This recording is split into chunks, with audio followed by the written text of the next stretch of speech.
नमस्कार, capital TV की special story देख रहे हैं आप और मैं हूं आपके साथ रोहित कुमार। लोकतंत्र का मंदिर कहे जाने वाले संसद भवन पर हमेशा से आतंकियों की नजर रही है। लगातार उनकी कोशिश रही है कि किसी प्रकार भारत के लोकतंत्र को नुकसान पहुंचाया जा सके। इसके लिए लगातार ऐसे प्रयास किए जाते हैं कि भारत का लोकतंत्र टूटकर बिखर जाए। हैरानी तो तब होती है जब देश के नागरिक ही इस साजिश का हिस्सा होते हैं और कठपुतली की तरह देश के दुश्मनों के इशारों पर काम करते हैं। लेकिन सवाल यह उठता है कि आखिर इतनी बड़ी कड़ी सुरक्षा के बाद भी ऐसी घटनाओं को अंजाम कैसे दिया जाता है। बीते साल ही हमने देखा कि किस प्रकार से कुछ लोग संसद भवन के अंदर घुस गए और संसद के भीतर पर्चियां फेंकी। इसके साथ ही धुआं भी छोड़ा गया। जब इसकी जांच हुई तो पता चला कि किसी सांसद ने ही पास बनवाने में इनकी मदद की थी। लेकिन आज एक बार फिर संसद की सुरक्षा में सेंध लगाने का प्रयास किया गया और फर्जी आधार कार्ड के साथ ये आरोपी संसद में घुसने की कोशिश कर रहे थे। क्या है पूरी खबर, क्या थे इनके मंसूबे जिसने पूरी सुरक्षा प्रणाली में हड़कंप मचा दिया, बात करेंगे आज की स्पेशल स्टोरी में। साथ ही बात करेंगे संसद की सुरक्षा में हुई चूक से जुड़ी कुछ और खबरों की। संसद की सुरक्षा में सेंध, फर्जी आधार कार्ड के साथ संदिग्ध, सीटिंग जोन में घुसने की कोशिश, सुरक्षा एजेंसियों के बीच मचा हड़कंप, सीआईएसएफ ने लिया बड़ा एक्शन। लोकसभा चुनावों के नतीजे आने के बाद संसद में घुसपैठ की कोशिश का मामला सामने आया है। आधिकारिक सूत्रों के हवाले से बताया जा रहा है कि संसद परिसर में प्रवेश करने का प्रयास करते हुए 3 मजदूरों को सीआईएसएफ कर्मियों ने पकड़ा है। बाद में इसकी गिरफ्तारी भी की गई है। इन तीनों के नाम कासिम, मोनीश और शोएब हैं। इनके खिलाफ जालसाजी, धोखाधड़ी से संबंधित आईपीसी की धाराएं लगाई गई हैं। खबरों के अनुसार इन तीनों की गिरफ्तारी उस समय हुई जब तीनों नियमित सुरक्षा और पहचान जांच के दौरान संसद भवन के फ्लैप गेट एंट्री से घुस रहे थे। इसी बीच सीआईएसएफ कर्मियों को इनकी एक्टिविटी संदिग्ध लगी। सीआईएसएफ कर्मियों ने तीनों को रोका और हिरासत में लिया। इसके बाद जांच शुरू कर दी। जांच हुई तो सामने आया कि उन लोगों के आधार कार्ड जाली थे और तीनों ही डीबी प्रोजेक्ट लिमिटेड में कार्यरत हैं, जिसे संसद परिसर के अंदर सांसदों के लिए लाउंज बनाने का ठेका दिया गया है।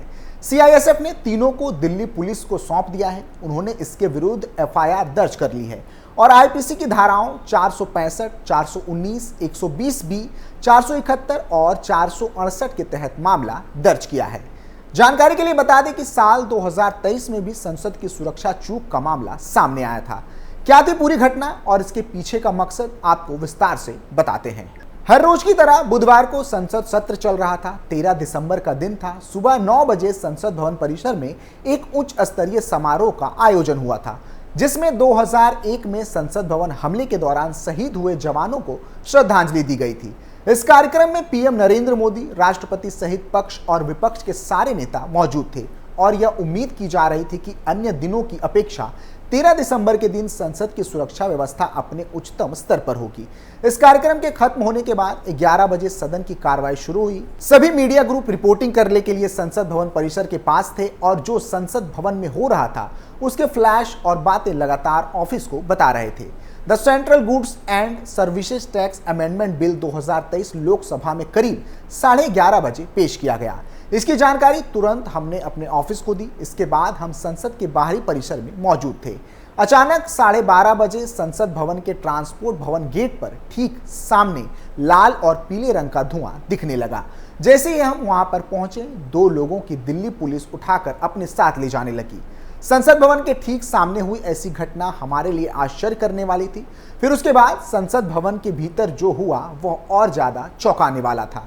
अचानक दर्शक दीर्घा से 2 युवक नीचे की ओर कूदने का प्रयास करते हैं, जिसमें से एक युवक सफल हो जाता है। जैसे ही हमने संसद भवन के भीतर यह नजारा देखा, सांसदों का एक झुंड एक युवक के ऊपर टूट पड़ा और कहीं वह कुछ अनहोनी घटना ना करने लगे, उसको काबू में करने लगे। लेकिन इन दोनों चौंका देने वाली घटना में एक ही चीज समान थी। संसद भवन के बाहर और संसद के भीतर उन युवकों ने स्प्रे किया लाल और पीले रंग का। हमें अंदाजा लग गया था कि शायद वह कुछ बताना चाहते थे और आगे की ओर बढ़ना चाहते थे, लेकिन इससे पहले अपनी कोशिशों में वह सफल हो जाते, सांसदों ने उनको अपने काबू में पा लिया। इसके बाद हम संसद के बाहर आए। सांसद दानिश अली ने इस पूरी घटना को बयां किया। उनका कहना था कि संसद दीर्घा से दोनों युवक एक एक कर कूदे। उन्हें इस बात का अंदाजा नहीं था और जैसे ही वह युवक कूदे और आवाज आई, सारे सांसद उसी वक्त जो संसद भवन में मौजूद थे वे अलर्ट हो गए। हमारे सामने जिस समय संसद भवन में युवक कूदे, पश्चिम बंगाल से बीजेपी सांसद मुर्मू अपना वक्तव्य संसद में दे रहे थे और चेयर की कुर्सी पर बैठे थे। मेरठ से बीजेपी सांसद राजेंद्र अग्रवाल भारत माता की जय, जय भीम, तानाशाही नहीं चलेगी इस तरीके के नारे संसद भवन परिसर के बाहर व पुलिस हिरासत में लिए गए लोग लगा रहे थे। इसमें एक महिला भी थी और यही नारों की आवाज हमें अंदर भी सुनाई दी। इस चौंकाने वाली घटना के सामने आने के बाद तुरंत हमने उन सांसदों से बात की जो संसद भवन परिसर में उस घटना के वक्त मौजूद थे। उन्होंने ये बताया कि उन्हें अंदाजा नहीं था कि एकाएक किस तरीके से यह युवक आएंगे और ऐसी हरकत करेंगे। इन सांसदों में मलूक नागर, हनुमान बेनीवाल और आंध्र प्रदेश सांसद जी मोहन बाबू शामिल थे। सबका यही कहना था कि एकाएक हुई इस हरकत के बाद वह भी चौकन्ने हो गए और तुरंत उस युवक को काबू में कर लिया। इसके बाद हमारी नज़र उस स्प्रे के कैन और स्प्रे के रंग पर पड़ी। पीले और हरे रंग के यह स्प्रे संसद भवन परिसर के बाहर पड़ा हुआ था। इसी रंग का धुआं उन युवकों के पास से दिख रहा था। तुरंत जांच एजेंसियों ने इस स्प्रे को अपने काबू में किया और आगे की जांच शुरू कर दी। हालांकि इस पूरी घटना के बाद संसद की सुरक्षा व्यवस्था पर सवाल भी उठाए गए। सबसे बड़ा सवाल तो ये था कि आखिर ये सच में आतंकी होते तो क्या होता। संसद भवन में अगर सचमुच आतंकी घुसे होते या फिर उनके केन में कोई जहरीली गैस होती, सुरक्षा व्यवस्था में यह चूक फिर कितनी बड़ी कीमत वसूल कर सकती थी। सोचिए जरा तब क्या होता। सरकार और व्यवस्था में लगे लोगों को इस पर विचार करके खुद पर थोड़ी शर्म कर लेनी चाहिए। संसद भवन देश का सबसे बड़ा लोकतंत्र का मंदिर है, संवेदनशील और विशेष स्थान है। वहां इतनी आसानी से एक संसद से मिले पास पर धुएं का केन लेकर घुसना अपने आप में कई सवाल खड़े करता है। संसद की सुरक्षा व्यवस्था में रहे पूर्व अधिकारी ने कहा कि हमारे कुछ सहयोगी ड्यूटी में लापरवाही के लिए निलंबित किए गए हैं। यह घटना अपने आप में कई सवाल छोड़ रही है। अभी जांच चल रही है, इसीलिए अभी इस पर टिप्पणी करना उचित नहीं होगा। यह सवाल जरूर महत्वपूर्ण है कि क्या संसद के नए भवन में सुरक्षा संबंधी सभी तैयारियां कर ली गई हैं। इसके लिए स्टैंडर्ड ऑपरेटिंग प्रोसीजर SOP पर ध्यान दिया गया और पुराने भवन से नए भवन में सत्र के आहूत होने को लेकर कोई ट्रांजिशन गैप तो नहीं रह गया। इसी सवाल पर नए संसद भवन में संरचनात्मक त्रुटि को लेकर कई मीडिया रिपोर्ट्स आई। कुछ सांसद भी सवाल उठा रहे हैं, खासकर दर्शक दीर्घा की ऊंचाई को लेकर। हो सकता है कि यह ट्रांजिशनल गैप से जुड़ा मामला हो, लेकिन संसद जैसे संवेदनशील और विशेष सुरक्षा वाले स्थान पर इसे ध्यान में रखा जाना चाहिए था। SOP के बारे में कहते हैं कि यह तो अस्थायी होनी चाहिए, जैसे हवाई अड्डे पर छोटी छोटी बातों का ध्यान रखकर इसे नया रूप दिया जाता है, वैसे ही संसद भवन में होना चाहिए।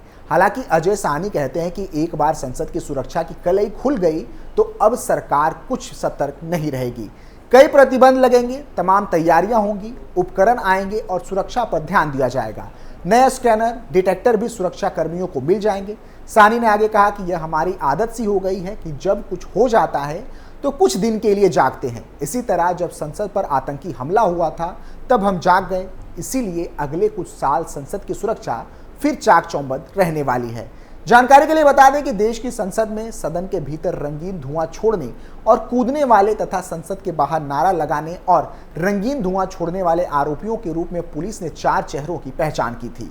इन आरोपियों के नाम अनमोल शिंदे, सागर शर्मा, नीलम आजाद और मनोरंजन है। इस षड्यंत्र में ललित झा शामिल था और ललित झा ने अपने सहयोगी महेश के साथ पुलिस के पास आत्मसमर्पण कर दिया था।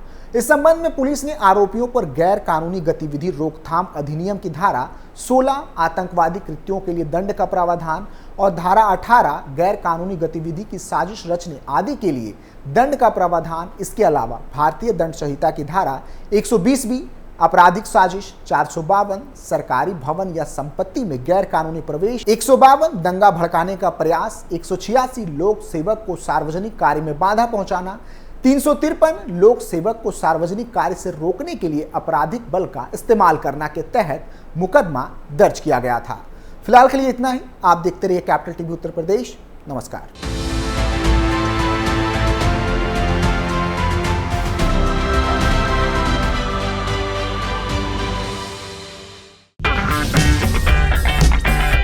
अगर आपको हमारा वीडियो पसंद आया हो तो इसे लाइक करें, हमारे चैनल को सब्सक्राइब करें और हाँ, बेल आइकन दबाना ना भूलें ताकि आप तक हमारे वीडियो की नोटिफिकेशन पहुंचती रहे। आप अपना सुझाव हमें कमेंट बॉक्स में दे सकते हैं। हमारे साथ जुड़ने के लिए शुक्रिया।